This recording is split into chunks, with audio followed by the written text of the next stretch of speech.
Okay, we got Errol Spence. He had his first sparring.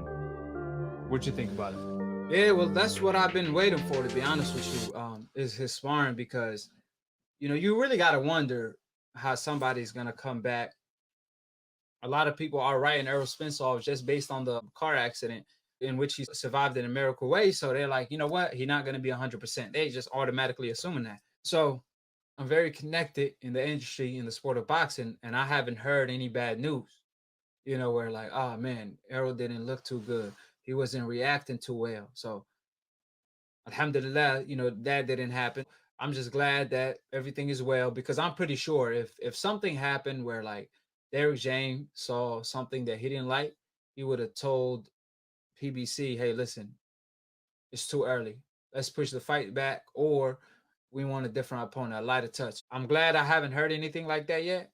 So it's definitely a good look. As long as Errol Spence is himself, I truly believe he will walk down Danny Garcia eventually and possibly stop him. But I think he should fight this fight super smart.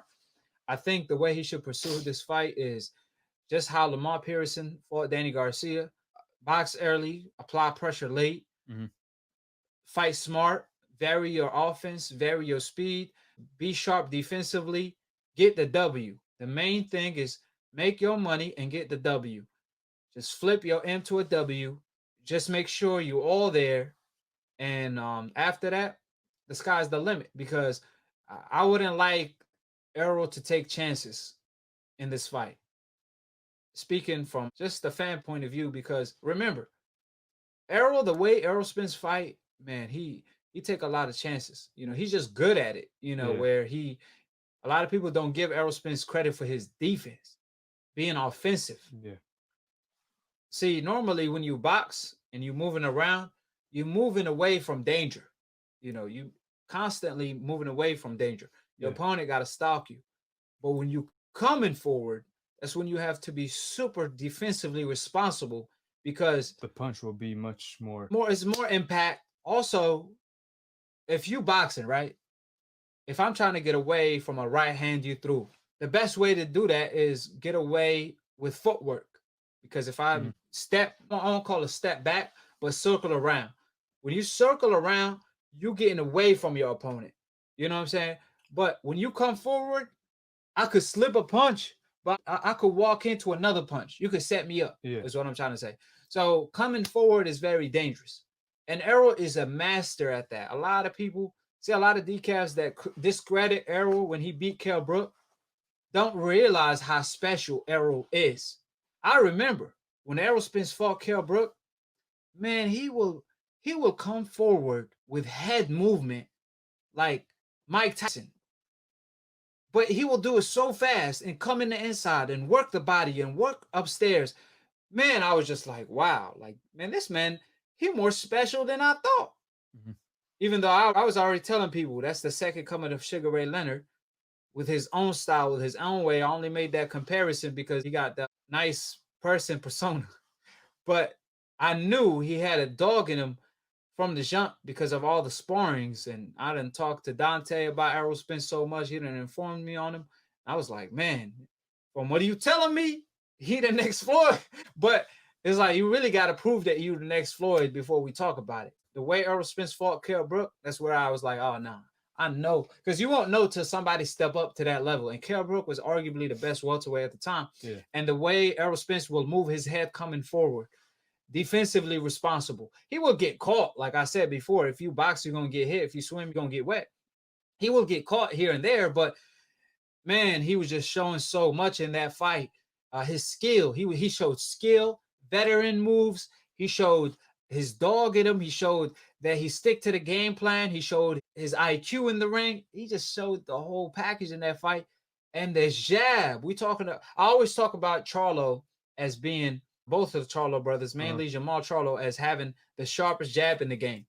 But Errol Spence also have one of the best jabs in the game. I remember when he fought Mikey, he will pump that jab like 5 times. He will throw a single jab, double jab, triple, quadruple. And I'm like, man, it's like that ass sharp, fast, hard jabs. And he do it with no effort. No effort. Mm-hmm. And that's when I was like, man, remember, this is the same person that has a sharp jab, and also the best body work in boxing. It's one thing to come forward, but it's another to come forward and not get hit and still get the job done, to go to the body, go to the head. Like I said, if you watch Errol Spence, everything he does afterwards, defensively, he's very sharp, even with his offense. That's what makes Errol Spence dangerous.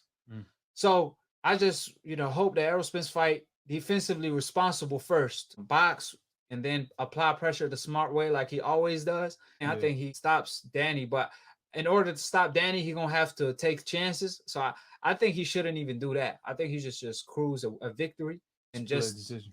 There ain't no split decision, man. A unanimous decision, man. That's my show. You're not gonna really see how, even if they watch the sparring, you're not really gonna see how he back after the car accident, unless we won't know. We won't know unless he spars Jermell Charlo. If he spars Jermell Charlo for real, we're gonna know. He way better than Danny Garcia. He more dangerous than the Danny Garcia. He could emulate Danny Garcia in sparring. So he could start throwing that hook, trying to show Errol Spence different looks to prepare for Danny Garcia. So you spar at Jermell Charlo, who's better than a Danny Garcia, then you're going to be prepared for a Danny Garcia. To all the decafs, excuse me, boom, snap my finger, all the decafs back because I ran out of decafs. I knocked out so many decafs on split decisions that I can't even pay a decaf to call in on Boxing Hood. The Brotherhood of Boxing. AKHi stand for my brother. So if you're an AKHi of mine, subscribe below. If you're trying to get smarter by the minute, if you're trying to get dumber by the second, don't. And listen to these decafs, the dumb, casual ass fans that don't know shit about boxing. Word to Roger Mayweather. May he rest in peace, inshallah. Shout out to my bro Ski, my AKHi Dante, the entrepreneur of new media that I'm a part of, the real media that talk about the real issues in boxing in general. So with that being stated, subscribe and click on the notification bell to get notified every time I post or go live on Split Decision and Boxing Hood. AKHi stand for my brother. This is my own brother right here. All the decafs. I'm going to bring y'all back to existence. Oh, my bad. That wasn't meant to be. But all I'm saying is grow the cojones and call it Split Decision, because that's what I do to y'all cojones. Smash. We smashing cojones like tomatoes. So call in if you got cojones. They got no cojones, my AKHi.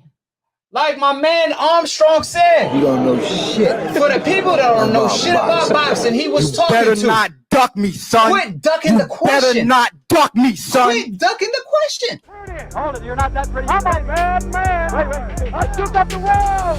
I took up the world. I took up the world. I bear witness, there's only one God, Allah, and Muhammad is his final messenger. That's what I said, Larry, on the Bungle fight. Thanking you. They call me the problem, but you could call me the can man, because anybody can get it. Africans, Americans, Dominicans, Mexicans, anybody can get it.